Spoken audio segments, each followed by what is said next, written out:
ಸೋಮವಾರ ಒಂದ್ಸರಿ ಅವರ ಕಚೇರಿಗೆ ಭೇಟಿ ಮಾಡೋಕ್ಕೆ ಅಂತ ಹೋಗಿದ್ವಿ. ಸೋಮವಾರ ಭೇಟಿ ಮಾಡಿದ್ರೆ ಅವ್ರೇನು ಹೇಳಿದ್ರು, ನಿಮ್ಮ ಮಕ್ಕಳು ಯಾವಾಗೂ ನೋಡಿ ನೋಡಿ ನೋಡಿ ನನಗೆ ಬೇಸತ್ತೋಗಿದೆ, ಯಾವುದಾದ್ರೂ ಒಂದು ಸ್ಟ್ರೈಕು, ಬಂದು ಹೋರಾಟ ಯಾವುದೇ ವಿಚಾರದಲ್ಲೂ ನಮ್ಮ ಅಣ್ಣನ ಸಮಾನನಾದ ಭಾಸ್ಕರ್ ಪ್ರಸಾದ್ ಅವರು, BR ಭಾಸ್ಕರ್ ಪ್ರಸಾದ್ ಅವ್ರಿಗೆ ನಾನು ಕೈ ಜೋಡಿಸಿದ್ದೀನಿ, ಕೆಲಸ ಮಾಡಿದ್ದೀನಿ ಅವ್ರ ಜೊತೆ.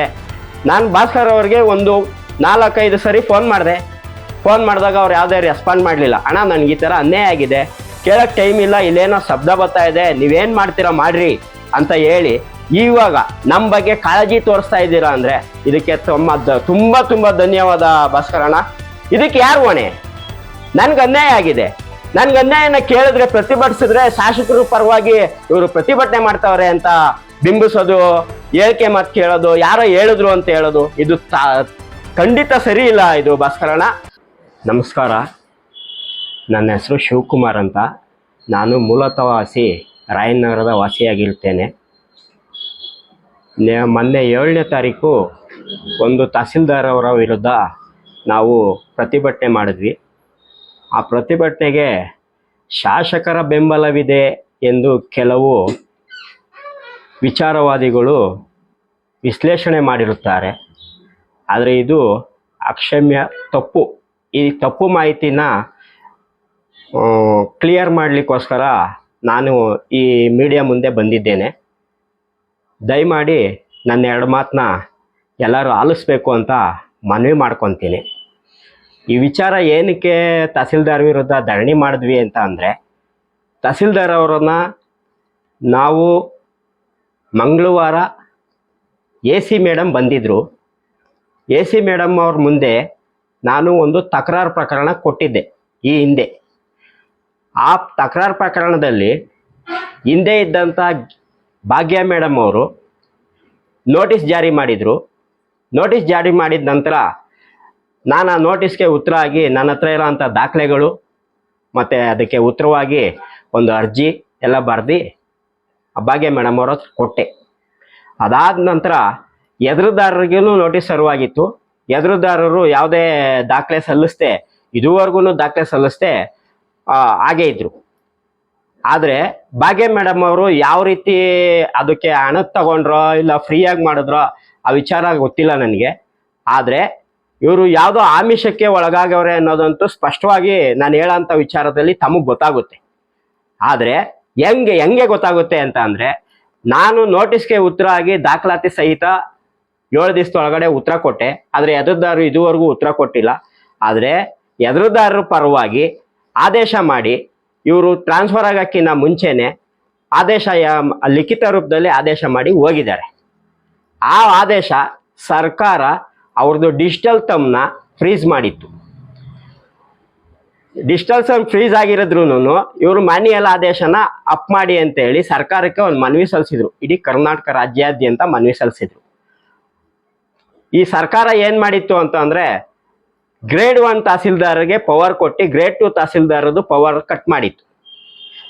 ಆ ಉದ್ದೇಶದಿಂದ ಕರ್ನಾಟಕ ಸರ್ಕಾರಕ್ಕೆ ಎಲ್ಲ ಗ್ರೇಡ್ 2 ತಹಸೀಲ್ದಾರು ಅಪ್ಲಿಕೇಶನ್ ಹಾಕೊಂಡಿದ್ವಿ. ನಾವು ಹಿಂದೆಗಡೆ ಇತ್ಯರ್ಥಗೊಂಡಿರೋ ಪ್ರಕರಣಗಳನ್ನು ನಾವು ಮ್ಯಾನ್ಯುಯಲ್ ಆದೇಶ ಮಾಡಿಬಿಟ್ಟಿದ್ದೀವಿ, ಆದರೆ ಅಪ್ಲೋಡ್ ಮಾಡೋಕ್ಕಾಗ್ತಾ ಇಲ್ಲ, ದಯಮಾಡಿ ಇದಕ್ಕೆ ಅವಕಾಶ ಕೊಡಿ ಅಂತ ಕೇಳಿದ್ರು. ಆ ವಿಚಾರವಾಗಿ ಸರ್ಕಾರ ಏನು ಮಾಡ್ತು, 1ನೇ ತಾರೀಕಿಂದ 5ನೇ ತಾರೀಕು ಒಳಗಡೆ ಅಪ್ಲೋಡ್ ಮಾಡ್ಕೊಳ್ಳಿ ಅಂತ ಹೇಳಿ ಒಂದು ಆದೇಶ ಬಿಡುಗಡೆ ಮಾಡ್ತು. ಅದ್ರದ್ದು ಆದೇಶ ಪ್ರತಿ ಇಲ್ಲಿದೆ. ಆ ಪ್ರತಿನ ತಾವೆಲ್ಲರೂ ಗಮನಿಸ್ಬೋದು. ಆ ಪ್ರತಿಲಿ ಇತ್ಯರ್ಥಗೊಂಡಿರುವ ಪ್ರಕರಣಗಳನ್ನು ಆದೇಶವಾಗಿದ್ದರೆ ಅಪ್ಲೋಡ್ ಮಾಡಿ ಅಂತ ಹೇಳ್ಬಿಟ್ಟು ಇಲ್ಲಿ ವೈಟ್ನರ್ ಹಾಕಿ ತೋರಿಸಿದ್ದೀನಿ. ಅದನ್ನ ತಾವು ಗಮನಿಸ್ಕೊಬೋದು. ಆದರೆ ಇತ್ಯರ್ಥನೇ ಗೊಂಡಿಲ್ಲ, ಏಕಪಕ್ಷೀಯವಾಗಿ ನಾನು ಒಬ್ಬನೇ ದಾಖಲೆ ಕೊಟ್ಟಿರೋದು. ಆದರೆ ಯಾವುದೇ ದಾಖಲೆ ಸಲ್ಲಿಸಿಲ್ಲ ಅಂದ್ರೂ ಅವ್ರ ಪರವಾಗಿ ಆದೇಶ ಮಾಡಿ ಪಾಣಿಗೆ ಅಪ್ ಮಾಡೋಕ್ಕೆ ಆದೇಶ ಮಾಡಿದ್ದಾರೆ. ಆದರೆ ಇಲ್ಲಿ ಒಂದು ವಿಷಾದನೀಯ ವಿಚಾರ ತಮ್ಮ ಗಮನಕ್ಕೆ ತರ್ತಿದ್ದೀನಿ. ಏನು ಅಂತ ಅಂದರೆ, ಕೇಸ್ ವರ್ಕರ್ನ ತಹಸೀಲ್ದಾರ್ ಅವರು AC ಮೇಡಮ್ ಅವರು ಕರೆಸ್ಕೊಂಡು ನೀಟಾಗಿ ಹೇಳಿದ್ದಾರೆ, ಅಮ್ಮ ಇದನ್ನು ಪೆಂಡಿಂಗ್ ಇಡಿ, ಇದ್ರ ಮುಂದೆ ವಿಚಾರಣೆ ಮಾಡಿ ಮತ್ತೆ ಅದಕ್ಕೆ ಏನು ಮಾಡಬೇಕೋ ಅದಕ್ಕೆ ಕಾನೂನು ರೀತಿ ಕ್ರಮ ತಗೊಳ್ಳೋಣ ಅಂತ ಹೇಳಿದ್ದಾರೆ. ಆಯಮ್ಮನು ಹೌದು ಹ್ಞೂ ಅಂತ ಹೇಳಿದ್ದಾರೆ. ಆದರೆ ನಾವೆಲ್ಲ ಒಂದು 20 ಜನ ಅಲ್ಲಿ ಹೋಗಿದ್ವಿ. ಅಲ್ಲಿ ಹೋದಂಥ ಸಂದರ್ಭದಲ್ಲಿ ನಮಗೆ ಮಾಹಿತಿ ಅವ್ರು ಕೊಟ್ಟಿರೋ ಮಾಹಿತಿ ಒಂಥರ ಓಕೆ ಅನ್ನಿಸ್ತು. ಹಾಗಾಗಿ ನಾವೆಲ್ಲರೂ ಆಚೆ ಬಂದ್ವಿ. ಆಚೆ ಬಂದ ನಂತರ ಅದೇ ಹೇಮ ಅವ್ರನ್ನ ಕರ್ಸ್ಕೊಂಡು ಇದು ಸರಿಯಾಗಿದೆ ಆದೇಶ ಮಾಡಿ ಅಂತ ಹೇಳ್ಬಿಟ್ಟು ಏಕಾಏಕಿ ತಹಸೀಲ್ದಾರ್ ಅವರು ಆ ಎಮ್ಮನ್ಗೆ ಹೇಳಿದ್ದಾರೆ. ಅವರು 5ನೇ ತಾರೀಕೆ ಅಪ್ ಮಾಡಿದ್ದಾರೆ. ಅಪ್ ಮಾಡಾದ್ಮೇಲೆ ನಮ್ಮ ಗಮನಕ್ಕೆ ಅದು ಬಂತು. ನಮ್ಮ ಗಮನಕ್ಕೆ ಬಂದಾಗ ನಾವು ಹೋಗಿ ಹೇಮಾ ಮೇಡಮ್ ಅವ್ರನ್ನ ಕೇಳಿದ್ವಿ. ಮೇಡಮ್, ನಮಗೆ ತಹಸೀಲ್ದಾರ್ ಮೇಡಮ್ ಅವರು ಈ ಥರ ಹೇಳಿದ್ರು, ನೀವೇನಕ್ಕೆ ಅಪ್ ಮಾಡಿದ್ರು ಅಂದರೆ, ಇಲ್ಲ ಸರ್, ನಾನು ತಹಸೀಲ್ದಾರ್ ಮೇಡಮ್ ಏನು ಹೇಳಿದ್ರು ಅಷ್ಟು ಮಾತ್ರ ಮಾಡಿದ್ದೀನಿ, ನೀವೇನಾದರೂ ಮಾತಾಡೋದಿದ್ರೆ ತಹಸೀಲ್ದಾರ್ ಮೇಡಮ್ ಹತ್ರ ಮಾತಾಡಿ ಅಂತಂದರು. ನಾವೇನು ಮಾಡಿದ್ರು, ತಹಸೀಲ್ದಾರ್ ಮೇಡಮ್ ಶೀತಲ್ ಅವ್ರ ಹತ್ರ ಭೇಟಿ ಮಾಡೋಕ್ಕೆ ಹೋದ್ವಿ. ಅಲ್ಲಿರೋಂಥ ಗೇಟ್ ಕೀಪರ್ ಮೇಡಮ್ ಹತ್ರ ಕೇಳಿದ್ವಿ. ಗೇಟ್ ಕೀಪರ್ ಎಮ್ಮ ಒಳಗಡೆ ಹೋಗಿ ತಹಸೀಲ್ದಾರ್ಗೆ ಅವರ ಗಮನಕ್ಕೆ ಕೊಟ್ಟರು.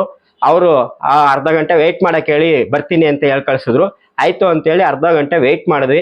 ಅರ್ಧ ಗಂಟೆ ಆಯಿತು, ಮುಕ್ಕಾಲು ಗಂಟೆ ಆಯಿತು, ಬರಲಿಲ್ಲ ಅವರು. ಅದಾದ ನಂತರ ನಾವಾದರೂ ಕಾಯ್ತಲೇ ಇದ್ವಿ. ಇವರು ಏಕಾಏಕಿ ಬಾಗಿಲು ತಗೊಂಡು ಯಾವುದೋ ಎಮರ್ಜೆನ್ಸಿ ಕಾಲ್ ಬಂತು, ನಮಗೆ ಹೋಗ್ತಾ ಇದ್ದೀವಿ ಅಂತ ಒಂದು ಮಾತು ಹೇಳಿದೆ. ಹೋಗ್ತಾ ಇದ್ರು. ನಾವೇನು ಮಾಡಿದೆ, ಅಲ್ಲಿ ಕಾರಿಡಾರ್ ಹತ್ರ ಬಂದು, ಮೇಡಮ್ ನಿಮಗೋಸ್ಕರ ನಾವು ಅರ್ಧ ಗಂಟೆಯಿಂದ ಕಾಯ್ತಾ ಇದ್ದೀವಿ, ನೀವು ನಮ್ಗೆ ಯಾವುದೇ ಒಂದು ರೆಸ್ಪಾಂಡ್ ಮಾಡ್ದಲ್ಲೇ ಹೋಗ್ತಾ ಇದ್ದೀರಾ, ಇದು ಸರಿ ಇಲ್ಲ ಅಂತ ನಾನು ಕೇಳಿದೆ. ಅದಕ್ಕೆ ಅವ್ರೇನು ಹೇಳಿದ್ರು, ಕಾಯಿರಿ ಬರ್ತೀನಿ ಅಂತ ಹೇಳಿದ್ರು. ಅದಾದಮೇಲೆ ಸೋಮವಾರ ಒಂದ್ಸರಿ ಅವರ ಕಚೇರಿಗೆ ಭೇಟಿ ಮಾಡೋಕ್ಕೆ ಅಂತ ಹೋಗಿದ್ವಿ. ಸೋಮವಾರ ಭೇಟಿ ಮಾಡಿದ್ರೆ ಅವ್ರೇನು ಹೇಳಿದ್ರು, ನಿಮ್ಮ ಮಕ್ಕಳು ಯಾವಾಗೂ ನೋಡಿ ನೋಡಿ ನೋಡಿ ನನಗೆ ಬೇಸತ್ತೋಗಿದೆ, ಏನಕ್ಕೆ ನೀವು ಬರ್ತಾ ಇದ್ದೀರಾ, ಏನಾದರೂ ಇದ್ರೆ ಅಲ್ಲಿ ಪತ್ರದಲ್ಲಿ ಬರೆದ್ಬಿಟ್ಟು ಹೋಗಿ ಅಂತ ಹೇಳ್ತಾರೆ. ಇವರು ನಿಮಗೆ ಟೈಮು ಅಂತ ಕೊಟ್ಟಿದ್ದೀನಿ, 3 ಗಂಟೆಯಿಂದ 5 ಗಂಟೆವರೆಗೂ ಟೈಮ್ ಕೊಟ್ಟಿದ್ದೀನಿ, ಆ ಟೈಮಲ್ಲಿ ನೀವು ಬಂದು ಭೇಟಿಯಾಗಿ ಅಂತ ಹೇಳ್ತಾರೆ. ಆದರೆ ಆ ಟೈಮ್ ಕಾಯ್ದ್ರೂ ಸಹ ಮೇಡಮ್ ಅವ್ರು ಯಾವುದೇ ಉತ್ತರ ಕೊಡಲಿಲ್ಲ.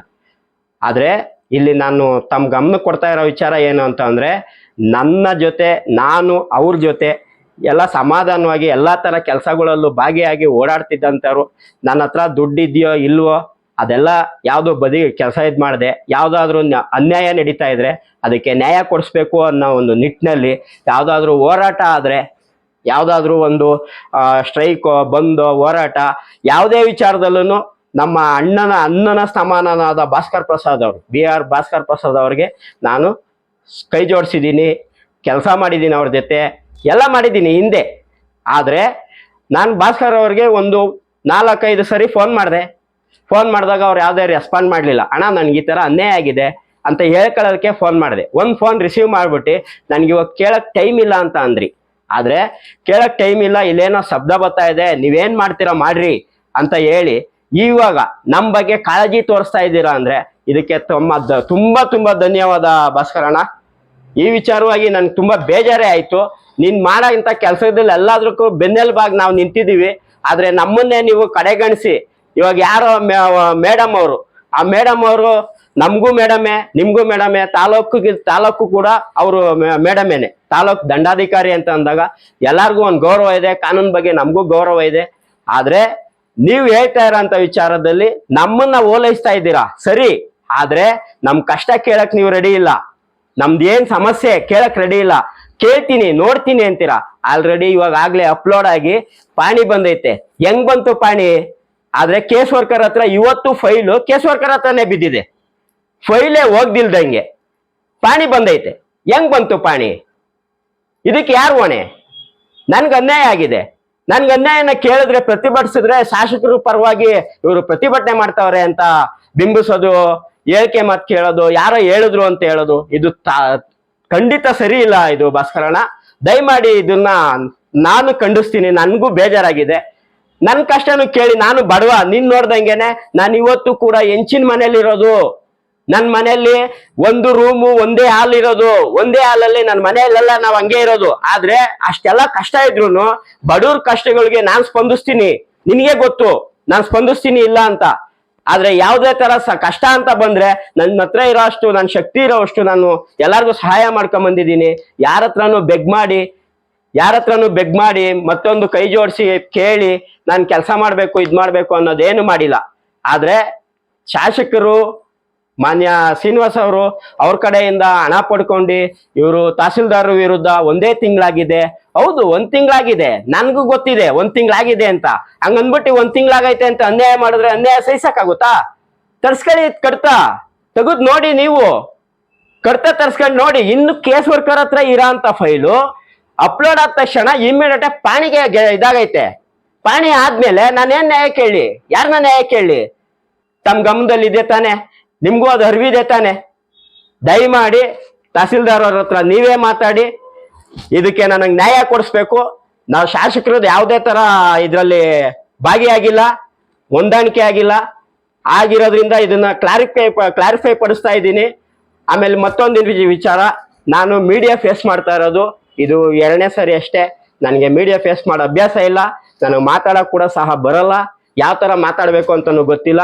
ಏನಾದ್ರೂ ನಾನು ಮಾತಾಡಿರೋದ್ರಲ್ಲಿ ತಪ್ಪು ಅನ್ಸಿದ್ರೆ ದಯಮಾಡಿ ಎಲ್ಲರೂ ಕ್ಷಮಿಸ್ಬೇಕು.